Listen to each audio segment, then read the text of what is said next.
Hi guys, welcome back to another video with Ruth Truly, where we share faith, life, and advice, talking about everything that involves Christ. Christ is in all, Christ is in life's topics, Christ is found in advice. So that is what we do on this channel. Today, I'm going to be sharing a story with you that happened last week to me. You know, it's really amazing how God works. I had gotten a prophetic word. Somebody prophesied to me. It was like, okay, you're like a very structured person, but God is trying to take you in a season of just doing things spontaneously. And you know, it was so funny because this person does not know me at all. And I was like, oh, that's really how I am. However, with that being said, I was like, okay, what does spontaneousness mean to God? Because spontaneous can mean different things to different people. And I was now trying to get the definition of God. And funny enough, literally within that week of getting that prophetic word, I ended up experiencing something truly, truly spontaneous. Something I didn't expect, but some way that he translated himself in a way I did not expect or didn't even see it coming at all because, you know, I'm a structured, planning every single thing on earth type of person. But he came through with something I didn't even think of. And I was like, God, I don't know what I'm going to be filming this week. Because I don't want to just film out of my own thought. This is your channel. This is dedicated to you. You know what you want to share with your people. And let me tell you how God is just so amazing. And what he did was just so spontaneous. It's a very beautiful but yet a sad story that I'm going to share with you guys today. But first, we always have to share the Bible verse. We're going to be reading from Matthew. And Matthew 22, verse 37 to 39. It says, Jesus said to him, "You shall love the Lord your God with all of your heart, with all of your soul, and with all of your mind. This is the first and great commandment. And the second is like this. You shall love your neighbor as yourself." These 3 verses from Matthew are one of the most simplest said, but yet the hardest to get done by any person in humanity. Why do I say that? Because to love the Lord your God with all of your heart, with all of your mind, with all that is within you and all that is outside of you, it is easier said than done because we fail at it on a daily basis. We cannot do it the way he wants or the way he desires because we love ourselves more than we love God. But in these 2 verses, you can see that it steps you outside of your selfishness and puts another thing first, putting God first, your creator first, then putting another person next, and then you come last, just like Jesus did, where he placed his Father's commands. He placed his Father's will above his will, where he placed the sinners above his own flesh and said, I'm gonna die for you, even though you have done wrong and I have been clear and clean and I am righteous, but I will still put you first because I love you. I mean, Jesus is like the best example to give out there when it comes to these 2 laws, these 2 commandments that are universal, that are life-changing, that are so hard to fulfill. But if we say we carry our cross and follow Jesus, if we say that Jesus is our example, if we say that we are children of Christ, we are followers of Christ, we are not just fans but disciples, that means that we have to follow these 2 commandments. We have to follow them to the T. As difficult as it is, we have to still pursue it one day by day to the next day. We ought to still do it even if it's hard, but we have to grow, not just to stay stagnant in the same, I love Jesus, I'll give him 5 minutes. I love my neighbor, I'll just give them a little bit of myself. When we are supposed to be selfless and be servants to not only God, but even to the creation that he created, which we were also sent to. To do it with love above all things, to do it with all of our heart, to do it with all of our minds, to do it with all of our soul. That is the commandment. And yes, I understand it's difficult to do because I still struggle with it. But when you do it, it's just like, yes, Jesus, you're really working on me. And it's so pleasant and delightful because you feel complete. You feel like you have accomplished what you were created to do. Yet it is hard because we are human beings. But it is beautiful when it's done because you develop. You're moving from stage to stage, just another stage. And yet at the same time, our God is saying, well done, my child. Well done, good and faithful servant, because you're moving step by step. And going back, rewinding back to the story of spontaneousness. So I went to the dentist, right? I went to the dentist to get my teeth cleaned and all. And when I met the dentist, he said, "Hi, how are you?" And I said, "I'm okay." Then I went ahead and asked him back, "How are you? Are you okay?" And he said, And he just stammered. He couldn't really express how he felt, but you could tell from his face, even though he was wearing a mask, that he's someone who was going through a lot. I didn't know exactly how to point it out, because you're like, should you ask? You should not ask, because sometimes people can be sensitive. People don't want people to get in their personal lives, they really know. But because he had so much burden on him, he ended up sharing with me what was going on. And he started sharing a sad, very sad story about how his marriage, that the wife is not really doing her part that he's hoping that she should act in, right? Where he's put and placed onto all the responsibilities, yet also seeking for her to help him. However, that's not the case that was happening. But I was like, okay, so how do I solve this issue? Because I don't know. So I went ahead and further asked him more questions and hear other things that he had to say. And he poured out his heart. He poured out his heart. He was probably looking for someone to talk to, because the way he poured out his heart. So then he started mentioning about how he goes to church every Sunday. And he was from South Korea. And he was so I was like asking him more questions. I'm like, oh, so you're Korean? And I started saying, oh yeah, I'm African. I can understand some of these issues can be cultural because we somewhat have similar cultures, etc., etc. So at the end of him sharing his story, I asked him, I was like, can I please pray for you? You know what? I'm usually not the one to always pray. I'll be honest with you. I'm usually not the one to always pray outdoors to people with strangers. I'll pray for you, but to really pray in the moment, I'm kind of like, I become a little awkward. I'm working on it.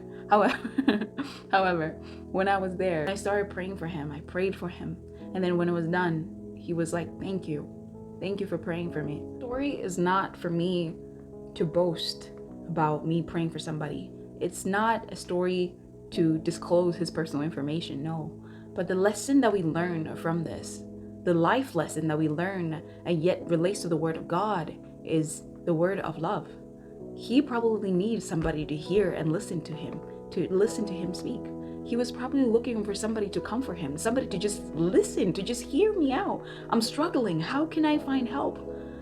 And because, when the Spirit of God resides in you, the Holy Spirit compelled me to be able to pray for him. Because there was no other solution. There was nothing else that I could do for him but to just pray for him, because I had no old solutions. I'm not married on top of that. But I was like, I will give you a prayer, because that's all I can give. Just like, the disciples that met that man that was looking for money at the temple. And they said, we don't have anything, but what we have, I will give. And all I could give was that message of love through praying for him. Never underestimate that message of love, because it goes far beyond what we can think. You don't know what that man was going through, and how maybe he even met Christ just because I desire to be used by Christ to speak unto him. 1, 2, the fact that I chose to obey the word of God that says love others as you want them to love you. I mean, if I was going through something, I want somebody to ask me, am I okay? I want someone to wish me well, to comfort me, to pray for me. So I did the same that I'm expected to do, because that way I'm also translating God's love.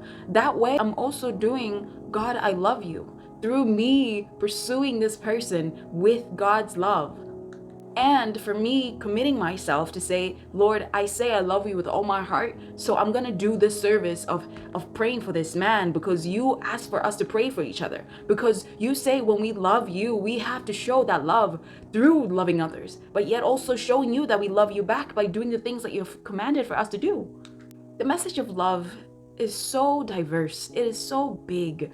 It is so powerful. It could go so far beyond what we can even imagine when we choose to follow this message of love. No matter how hard, I had to step out of my fear and walk in love, because perfect love casteth away fear. And the love that I had for this man and the compassion that was pushing me to pray for this man caused me to pray for him. And now he was able to see God. It was probably like, God, where are you? I'm facing so much. I'm dealing with so much. Where are you? When yet I still go to church every Sunday. But then, God sends people in a weird way. Destiny people that can help you, push you.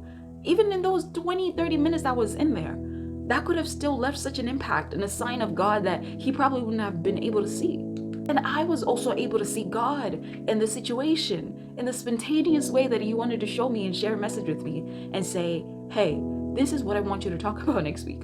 I want to work spontaneously.